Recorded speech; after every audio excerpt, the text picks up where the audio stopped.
Hi friends, मेरा नाम विक्रम श्रीवास्तव है और आपका हमारे YouTube channel my life math में बहुत बहुत स्वागत है। फ्रेंड्स, इस वीडियो में मैं आपको इलिप्स के बारे में बताऊंगा। ये भी कॉनिक सेक्शन का एक पार्ट होता है। इससे पहले मैं कॉनिक सेक्शन के पार्ट पैराबोला के बारे में बता चुका हूँ, जिसमें मैंने कॉनिक सेक्शन को अच्छे से डिफाइन किया है, इसकी डिफिनीशन को अच्छे से डिस्क्राइब किया है। तो अगर आपने उस वीडियो को नहीं देखा है तो इस वीडियो के डिस्क्रिप्शन में मैं लिंक दे दूंगा, आप उस वीडियो को देख लें, जिससे कि आपको कॉनिक सेक्शन और पैराबोला दोनों की डिफिनीशंस अच्छे से क्लियर हो जाए। उसमें हमने पैराबोला से रिलेटेड एग्जाम्पल्स भी कराए हैं, आप उसको जरूर देखें। चूंकि इलिप्स भी कॉनिक सेक्शन का एक पार्ट होता है और इसमें जो है कॉनिक सेक्शन की डिफिनीशन जानना हमारे लिए बहुत ज़रूरी है। तो इसमें भी मैं आपको बता दे रहा हूँ कि कॉनिक सेक्शन होता क्या है। देखिए, कॉनिक सेक्शन के लिए एक मान लीजिए कोई एक स्ट्रेट एक लाइन है, फिक्स्ड लाइन है ये, और एक कोई फिक्स्ड पॉइंट है।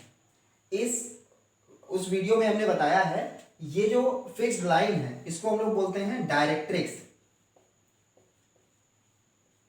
डायरेक्ट्रिक्स। इसको हिंदी में बोलते हैं नियता। और जो ये फिक्स पॉइंट होता है इसको बोलते हैं फोकस। हिंदी में बोलते हैं इसको नाभ। तो जो ये फिक्स्ड लाइन है और ये फिक्स पॉइंट है, एक हम कोई मूवेबल पॉइंट लेते हैं यानी गतिमान बिंदु। एक ऐसा पॉइंट लें, इसका नाम एस है और इसका नाम हम ए बी रख दें। ये ए बी एक फिक्स्ड लाइन है और ये एक फिक्स पॉइंट एस है। हम एक मूवेबल पॉइंट लेते हैं, कोई मान लीजिए पॉइंट हमने पी ले लिया, और ये जो मूवेबल पॉइंट है यानी गतिमान बिंदु, यहां से एस की दूरी और यहां से इसकी इस लाइन की दूरी, इस लाइन पे एक परपेंडिकुलर ड्रा कर लें और इसका नाम हम सपोज करिए के रख दें। तो P से S की दूरी और P से K की दूरी का अनुपात एक नियत होना चाहिए। इसका मतलब PS upon PK is equals to एक कांस्टेंट रेशियो आ जाए, और उसको हम लोग उस कांस्टेंट रेशियो को नाम क्या देते हैं, E नाम देते हैं। यही कॉनिक सेक्शन की डिफिनीशन होती है। कॉनिक सेक्शन के लिए दो चीजें, एक फिक्स पॉइंट और एक फिक्स लाइन, और एक कोई मूवेबल पॉइंट इस तरह से हो कि वहां से S की दूरी यानी P से S की दूरी और P से इस जो लाइन है, फिक्स लाइन है, इसकी दूरी का अनुपात अगर कांस्टेंट रेशियो है तो उस कांस्टेंट रेशियो का नाम हमने क्या दिया, E क्या है, इन दोनों का अनुपात है। और इस E का नाम क्या होता है, उत्केंद्रता, इसेंट्रिसिटी, उत्केंद्रता कहते हैं इसको। अब इसमें ये चीज आती है कि अगर जो फिक्स ये जो कांस्टेंट रेशियो E आया है, अगर वो E 1 के बराबर है तो वो क्या होता है, परवलय यानी पैराबोला। अगर वो वैल्यू 1 से लेस है, जो फिक्स जो कांस्टेंट रेशियो आया है अगर वो 1 से लेस है तो वो दीर्घवृत्त है, जिसके बारे में आज हम लोग चर्चा करेंगे, समझेंगे। और E अगर ग्रेटर देन 1 है तो इसको बोलते हैं अति परवलय। इसका मतलब हाइपरबोला, अति परवलय। तो इसके बारे में मैं आपको बता चुका हूं, डिस्क्रिप्शन में मैं लिंक दे दूंगा, आप इस वीडियो को देख लें। दीर्घवृत्त आज हम लोग इसके बारे में चर्चा करेंगे कि जो ये कांस्टेंट रेशियो आएगा वो E इज लेस देन 1। तो आइए अब हम लोग ये देखते हैं कि जो ये वैल्यू आएगी वो हमेशा लेस देन 1। अब लेस देन 1 का मतलब निगेटिव इसकी वैल्यू कभी नहीं आएगी, क्योंकि कांस्टेंट इसका जो डिफाइन करने पर जब ये हम लोग रेशियो लेंगे इसका, तो वो लेस देन 1 का मतलब 0 to 1, निगेटिव तो होगा नहीं, निगेटिव होने का कोई वही नहीं है, क्योंकि यहां से यहां की दूरी ही है और दूरी निगेटिव में तो आएगी नहीं कभी। तो ये जो E की वैल्यू है लेस देन 1 लिखने का मतलब है 0 से 1 के बीच में, ये इसके कहने का मतलब है। तो अगर ऐसा आता है तो ये क्या कहलाता है, दीर्घवृत्त यानी कि इलिप्स कहलाता है। तो आइए अब हम लोग देखते हैं कि इलिप्स की स्टैंडर्ड इक्वेशन क्या होती है और क्या इसकी डिफिनीशन। आइए देखते हैं इलिप्स की डिफिनीशन। इस डिफिनीशन को हमने समय बचाने के लिए पहले से लिख लिया है। अगर आप हमारी वीडियो को फर्स्ट टाइम देख रहे हैं तो आप हमारे चैनल को सब्सक्राइब कर लें, जिससे कि हमारे द्वारा अपलोड की गई किसी भी वीडियो की नोटिफिकेशन आप तक सर्वप्रथम पहुंचे। आइए देखते हैं इलिप्स की डिफिनीशन। दीर्घवृत्त उस गतिमान बिंदु P का बिंदुपथ है जो इस प्रकार गति करता है कि उसकी एक स्थिर बिंदु तथा एक स्थिर सरल रेखा से दूरियों का अनुपात स्थिर रहता है। इसका मतलब ये हमने फिगर बनाया है और इसमें ये जो P पॉइंट है ये मूवेबल पॉइंट है, यानी गतिमान बिंदु है, और जो S है इस ये नाभि है यानी कि फोकस है, और S डैश। अब चूंकि जो दीर्घवृत्त होता है इसमें दो शीर्ष होते हैं, दो नाभि होती है, दो ये नियता होती है, सब चीजें दो होती हैं इसमें। क्यों? क्योंकि हम लोग अगर फिक्स लाइन यहां से ना लेकर के वो फिक्स लाइन यहां ले लें और अगर हम लोग यहां से बनाने का प्रयास करें तो अब भी हमें ऐसे पॉइंट्स मिल जाएंगे जिससे एक ऐसी आकृति बनेगी कि PS/PM = E और E की वैल्यू 1 से कम होगी। तो ये जो फिक्स ये मूवेबल जो पॉइंट है वहां से S की दूरी यानी कि फिक्स पॉइंट की दूरी और P से M की ये जो डायरेक्ट्रिक्स है ये हमने दूरी लिया है कितना PM। तो PS/PM = क्या होगा? E होगा। जो E होगा वो <1 होगा। तो अगर आप इस डिफिनीशन को लिखना चाहें तो आप इस डिफिनीशन को लिख सकते हैं कि दीर्घवृत्त उस गतिमान बिंदु का बिंदुपथ है जो इस प्रकार गति करता है कि गतिमान बिंदु से उसकी एक स्थिर बिंदु और स्थिर सरल रेखा से दूरियों का अनुपात क्या रहेगा? फिक्स रहेगा, और जो अनुपात आएगा वो 1 से लेस आएगा। तो अब हम लोग देखते हैं कि इलिप्स की यानी कि दीर्घवृत्त की का जो मानक समीकरण होता है वो क्या होता है और कैसे हम लोग क्वेश्चंस को सॉल्व करेंगे। इसमें इसके कोऑर्डिनेट क्या होते हैं, जो नाभि दी है उसके कोऑर्डिनेट क्या होते हैं, शीर्ष जो दिए हैं उसके कोऑर्डिनेट क्या होंगे, जो डायरेक्ट्रिक्स यानी कि नियता है उसका समीकरण क्या होगा। अब ये बात जानते ही हैं कि जो नाभि पर जो लंब होता है उसको हम लोग बोलते हैं नाभिलंब। तो ये L डैश ये नाभिलंब हो जाएगा। ये यहाँ भी जो S डैश ये भी एक नाभि है तो ये भी इसका नाभिलंब हो जाएगा। और ये एक्सिस Y एक्सिस है और ये X एक्सिस है। चूंकि इलिप्स जो बना है वो ये क्या बना है, X एक्सिस ये Y एक्सिस पे थोड़ा कंप्रेस है, तो इसलिए ये वाला ये जो A डैश है ये वाली जो एक्सिस होगी वो क्या कहलाएगी? मेजर एक्सिस होगी, और ये जो एक्सिस होगी वो क्या होगी? माइनर एक्सिस होगी। तो हम लोगों को अगर A डैश की वैल्यू निकालना होगा तब कैसे निकालेंगे? तो हम लोग स्टैंडर्ड इक्वेशन और इसके फार्मूले देखेंगे कि कैसे कैसे हम लोग कोऑर्डिनेट तक पहुंचेंगे, कैसे हम लोग इसकी इक्वेशन फाइंड आउट करेंगे। तो आइए देखते हैं मानक समीकरण निकालने का, जो इलिप्स का मानक समीकरण होता है वो क्या होता है। ये दीर्घवृत्त का मानक समीकरण है x² / a² + y² / b² = 1, जहां पर जो b² है तो b² की वैल्यू a² × 1 - e² है। और ये मानक समीकरण जब आएगा वो a is greater than b होगा, यानी कि जब a की वैल्यू b से बड़ी होगी तब हम लोग लगाएंगे b² = a² × 1 - e², और जब a छोटा होगा b से उसके लिए भी हम बता रहे हैं। तो ये फिगर जो है वो a is greater than b के लिए है। अब इसमें ये जो a है A डैश है ये क्या है? शीर्ष है, और ये जो है ये x एक्सिस है और ये y एक्सिस है। ये दीर्घ अक्ष कहलाता है A डैश, ये क्या कहलाएगा? A डैश ये क्या है? दीर्घ अक्ष है, ये है दीर्घ अक्ष, ये दीर्घ अक्ष होगा। और B डैश क्या होगा? ये लघु अक्ष होगा, लघु अक्ष। अब दीर्घ अक्ष, अब चूंकि A का जो निर्देशांक होगा वो कितना होगा? a,0, और यहां कितना होगा? ये होगा -a,0 और यहां पे होगा a,0। तो अगर दीर्घ अक्ष की लंबाई A डैश की अगर लंबाई पूछी जाए, A डैश यानी कि दीर्घ अक्ष, और दीर्घ अक्ष की लंबाई जो होगी, अगर हम लोग ये देखिए ये एक पॉइंट है ये एक पॉइंट है, अगर दो पॉइंट के बीच की दूरी का जो डिस्टेंस फार्मूला होता है वो लगाएंगे तो कितना आएगा? 2a आएगा। और ऐसे ही जो लघु अक्ष है B डैश इसकी लंबाई, तो इसके कोऑर्डिनेट कितने होंगे? ये जो B लिखा है वो होगा इसका 0,b मान लें, और ये कितना है? 0,-b। अगर इन दोनों पॉइंट के बीच का डिस्टेंस फार्मूला लगाएंगे तो कितना आ जाएगा? 2b। तो कहने का मतलब ये है कि A डैश ये क्या है? दीर्घ अक्ष कहलाएगा। B डैश क्या कहलाएगा? लघु अक्ष कहलाएगा। दीर्घ अक्ष की लंबाई होती है 2a, लघु अक्ष की लंबाई होती है 2b। इसके कोऑर्डिनेट क्लियर हो गए। दीर्घ अक्ष है ए डैश, दीर्घ अक्ष का अगर समीकरण पूछा जाए, दीर्घ अक्ष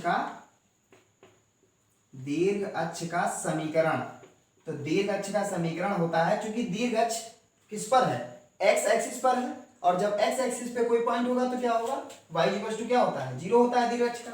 अब चूंकि एक्स एक्सिस पे है तो इसका y की वैल्यू क्या होगी, जीरो होगी। और लघु अक्ष यानी कि इसकी बात कर रहे हैं, तो ये y एक्सिस पे है तो यहाँ पे x इक्वल टू जीरो होगा। लघु अक्ष का समीकरण कितना होगा, x इक्वल टू जीरो। जो दीर्घ अक्ष है उसका समीकरण होगा y इक्वल टू जीरो, और जो लघु अक्ष है उसका समीकरण क्या होगा, x इक्वल टू जीरो। अब जो s है और s डैश है, देखिए इसके बीच में ये सेंटर है c, इसके सेंटर क्या है, ओरिजिन 0,0। s क्या है, ये भी नाभि है, s डैश भी नाभि है, तो जो s के कोऑर्डिनेट होते हैं वो होते हैं -ae, 0, और इसके हैं ae, 0। तो s के कोऑर्डिनेट -ae, 0, s डैश के ae, 0, और अगर s से s डैश के बीच की डिस्टेंस फाइंड आउट की जाए तो वही ये भी एक पॉइंट है, ये भी एक पॉइंट है, तो दो पॉइंट के बीच की डिस्टेंस फार्मूला लगाएंगे तो नाभियों के बीच की दूरी कितनी हो जाएगी, हम यहाँ s डैश लिख रहे हैं, s dash is equal to हो जाएगा 2ae। और जो नियता होती है, ये नियता है और ये भी नियता है, तो जो डायरेक्ट्रिक्स है इसका होता है x is equal to -a/e, और इसका होता है x is equal to a/e, समीकरण होता है जो, तो इसका हो जाएगा -a/e और x इज इक्वल टू कितना, a/e। और अगर दोनों नियताओं के बीच की लंबाई हमें फाइंड आउट करनी है, दोनों नियताओं के यानी कि दोनों डायरेक्ट्रिक्स के बीच की लंबाई हमें फाइंड आउट करनी है, तो यहां लिख दें नियताओं के बीच की दूरी, तो नियताओं के बीच की दूरी होती है 2a/e। ये जो स्टैंडर्ड इक्वेशन आया है, अगर आप लोगों को लगता है कि इसके प्रूफ हमें कराने की आवश्यकता है और आपको समझना है कि ये कहाँ से आया, क्यों इसकी वैल्यू -a/e होती है और ये a/e होती है, इसके कोऑर्डिनेट कैसे आते हैं, कैसे हम लोग इसको -a/e ही कहेंगे, तो ये जो प्रूफ है अगर आप लोगों को लगता है तो आप कमेंट बॉक्स में लिखें कि हाँ इसका प्रूफ कैसे होगा। मैं प्रूफ की एक वीडियो बनाऊंगा कि हाँ उसमें प्रूफ के बारे में आपको बताऊंगा। तो आपको कमेंट बॉक्स में लिखना है कि प्रूफ आपको जानना है, या ये तो डायरेक्ट फार्मूले हो गए कि हाँ ऐसा होता है, स्टैंडर्ड इक्वेशन हम ये मान के चल रहे हैं कि हाँ ये स्टैंडर्ड इक्वेशन होती है, और ऐसे ये सारी कंडीशंस हैं, क्या ए डैश दीर्घ अक्ष है, ये लघु अक्ष है। ये अगर फार्मूले आपको याद है तो क्वेश्चंस करने में, एग्जाम्पल्स करने में कोई भी प्रॉब्लम नहीं होगी। बस आपको ये चीज याद रखनी है और एक बार फिगर को अपने माइंड में सेट कर लेना है। अगर आपको ये माइंड में सेट हो गया तो आधी चीजें तो आपको वैसे ही, ये फार्मूले आपको याद नहीं करना है, बस ये फिगर आपको अपने माइंड में बैठा लेना है। आधी चीजें तो आपको वैसे ही रट जाएंगी कि हाँ ये जो शीर्ष होता है -a,0, ये a,0 होगा, जो s है इसके कोऑर्डिनेट क्या होते हैं। अब बीच की दूरी निकालना है तो जो हम दोनों शीर्ष मालूम हो गए तो उनके बीच की डिस्टेंस हम लोग फाइंड आउट कर सकते हैं कि हाँ बीच की दूरी क्या होगी।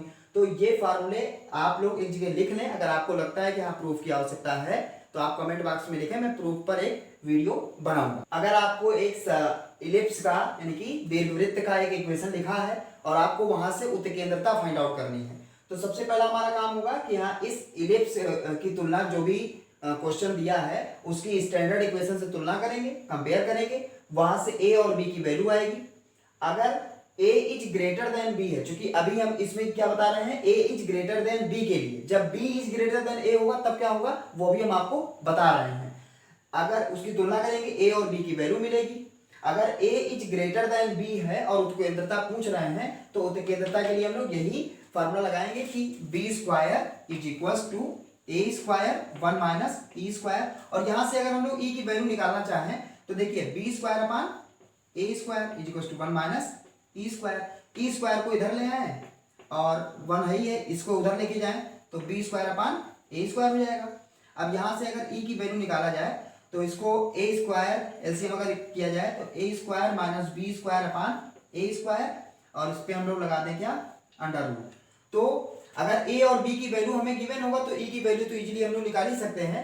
इसको हमने डायरेक्ट इस फॉर्म में लिख दिया कि ई इज इक्वल टू क्या होगा, under root A square minus B square upon A square, और ए और बी की वैल्यू पुट करके हम लोग ई की वैल्यू निकालेंगे। और चूंकि ये इलिप्स है तो ई की वैल्यू जो कुछ भी आएगी वो क्या आएगी, लेस देन 1 ही आनी है, ये तो कंफर्म है ही है। लेकिन अब लेस देन 1 कितनी आएगी, वो जो कुछ भी वैल्यू आ जाएगी वही उसकी सेंट्रिसिटी यानी कि उत्केंद्रता कहलाएगी। अब इसमें ये है कि जो एल एस एल डैश है और ई एस डैश ई डैश है, ये क्या है, चूंकि ये नाभि पर लंब है तो ये क्या है, नाभिलंब है। तो ये नाभिलंब कौन है, एल एस एल डैश, ये नाभिलंब है। तो इस नाभिलंब का जो समीकरण होता है नाभिलंब का, वो होता है x is equal to minus A E, और ये भी नाभिलंब है क्योंकि यहाँ भी एक नाभि है और ये भी एक रेखा है जो इस पर लंब है। तो ई एस डैश ई डैश, ई एस डैश ई डैश, ये भी एक क्या है, नाभिलंब है। तो इसका समीकरण क्या होता है, x is equal to A E. तो नाभिलंब के जो समीकरण होते हैं वो x is equal to minus A E और x is equal to A E. और अगर नाभिलंब की लंबाई हमको फाइंड आउट करना है, नाभिलंब की लंबाई, तो नाभिलंब की लंबाई होती है 2b स्क्वायर अपान ए, 2b स्क्वायर अपान ए। आप लोग जो भी हमने फार्मूले बताए हैं उसको एक कॉपी पे नोट कर लें।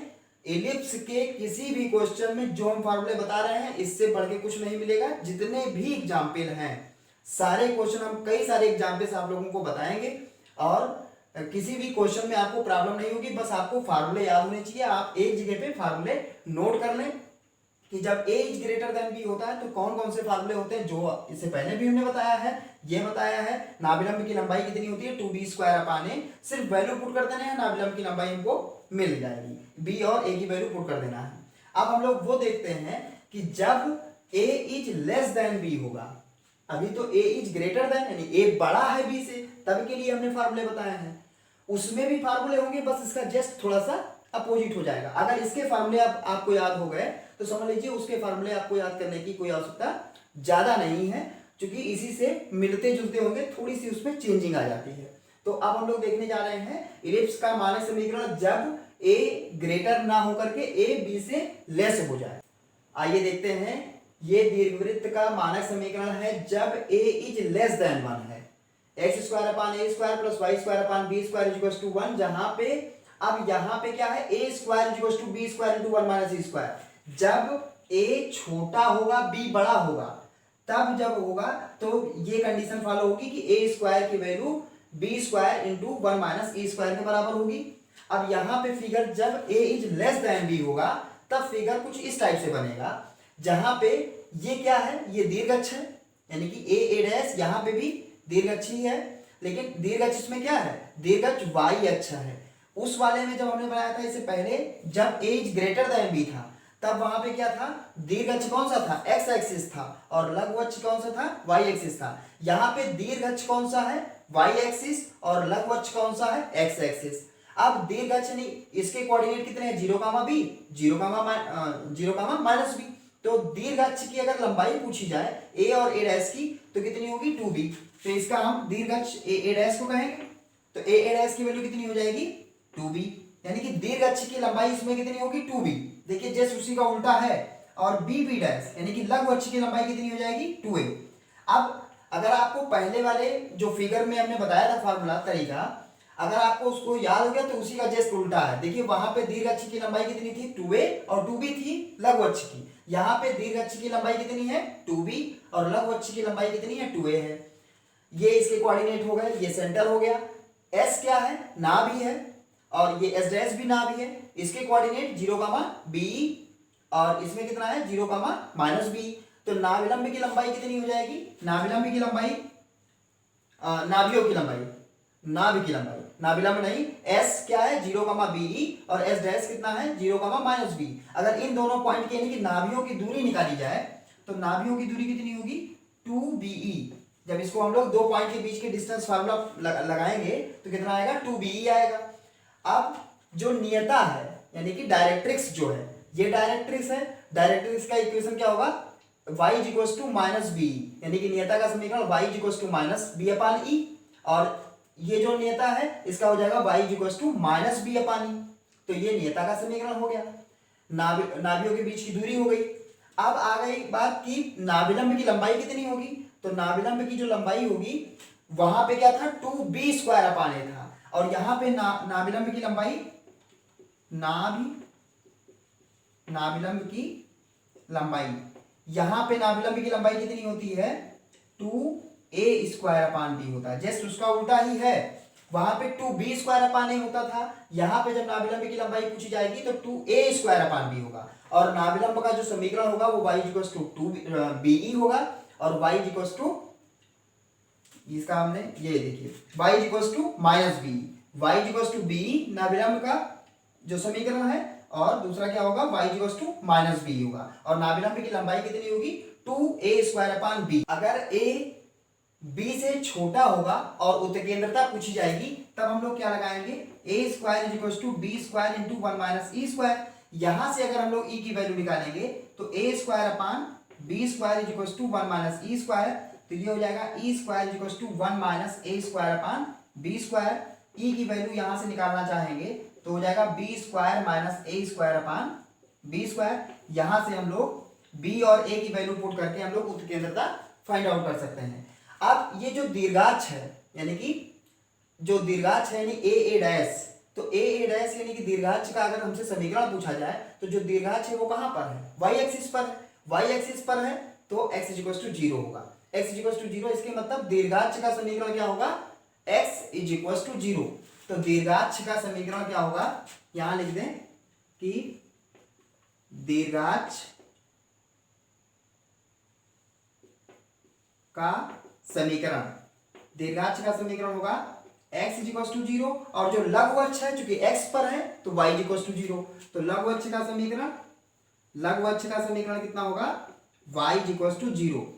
ये जितनी भी बातें हमने आपको बताई यहाँ हमने डायरेक्ट लिख दिया, यहाँ पे नहीं लिखा है कि ये नियता है, और नियता का जो समीकरण होता है y equals to b upon e, y equals to -b upon e।